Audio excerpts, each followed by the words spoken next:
खाओ मेरी कसम। नमस्कार, मध्य प्रदेश इंडिया न्यूज के डिजिटल प्लेटफॉर्म में आपका स्वागत है। खाओ मेरी कसम क्यों कहना पड़ा मुख्यमंत्री शिवराज सिंह चौहान को आज?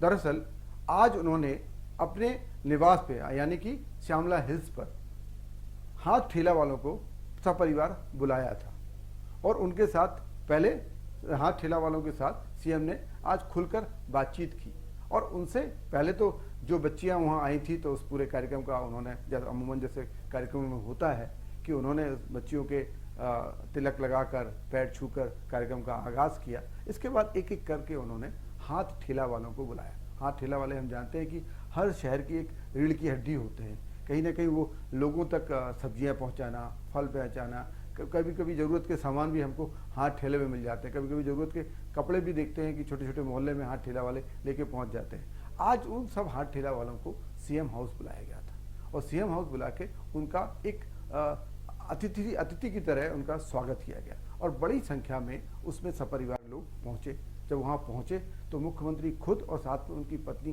साधना सिंह उन्होंने सबका स्वागत किया। और जब मुख्यमंत्री और उनकी पत्नी स्वागत करेंगे तो स्वाभाविक सी बात है कि हाथ ठेला वाले ज़्यादा प्रसन्न नजर आएंगे। उनको लगेगा कि हाँ, किसी सीएम ने उनका बहुत अच्छे से अभिवादन किया है, अच्छे से एक उनकी अतिथि के तौर पर उनका अच्छे से स्वागत हुआ है। जब कार्यक्रम शुरू हुआ तो मुख्यमंत्री एक हाथ ठेला वाले जो हैं वो मंच पे पहुंचे और उन्होंने सबसे पहले मुख्यमंत्री शिवराज सिंह चौहान का धन्यवाद किया कि उनको यहाँ सीएम हाउस में बुलाया गया। उन्होंने कहा कि भाई हमको ये पहला ऐसा सभी सोचा ही नहीं था कि आपसे हमारा सीधी मुलाकात हो पाएगी, लेकिन मुलाकात हो गई। फिर उन्होंने अपने अनुभव बांटे कि वो क्या करते हैं। मुख्यमंत्री ने साफ पूछा कि भाई आप कहाँ ठेला लगाते हो? तो उन्होंने बताया कि भाई मैंने भोपाल के इस पर्टिकुलर इलाके में ठेला लगाते हैं। फिर उन्होंने पूछा कि भाई आपको क्या है कि जिस जब ठेला लगाते हो तो किस तरीके की दिक्कतें? क्योंकि देखिए मुख्यमंत्री हैं, उनको मालूम है कि प्रदेश में कहाँ क्या कुछ चल रहा है, किस तरीके की छोटी छोटी बातें रहती हैं जो कि हाथ ठेला वालों को परेशान भी करती रही होंगी।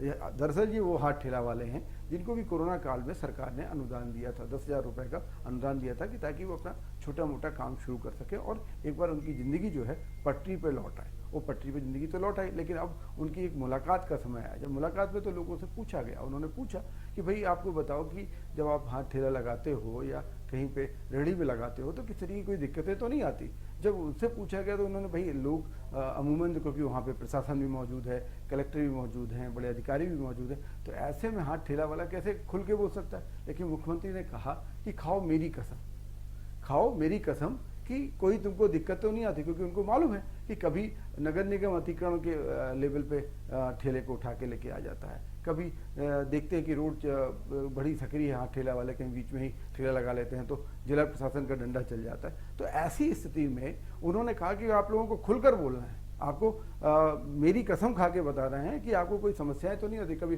पुलिस वाले परेशान करने लगते हैं। तो ये बारीकियां वो जानते थे कि हाथ ठेला वालों को किस तरीके की दिक्कतें होती हैं, हाथ ठेला वाले किस तरीके की समस्याओं से जूझते हैं, क्योंकि उनको न केवल 2 टाइम की रोटी या अपने सामान को बेचना, सिर्फ ग्राहक को बेचना ही उनके लिए एक बड़ी कला नहीं होती, बल्कि नगर निगम वालों, पुलिस वालों से, जिला प्रशासन के जो कर्मचारी जो सब लोग होते हैं उनके से भी कैसे भी बच के रहना पड़ता है। तो उसके चलते उन्होंने कहा कि खाओ मेरी कसम। क्या कुछ कहा उन लोगों से बातचीत करते के दौरान, वो भी आप सुनिए। अच्छा, एक बात पूछूं, कहाँ आप ठेला कहाँ लगा रहे हैं, सब्जी कहाँ बेच रहे हैं?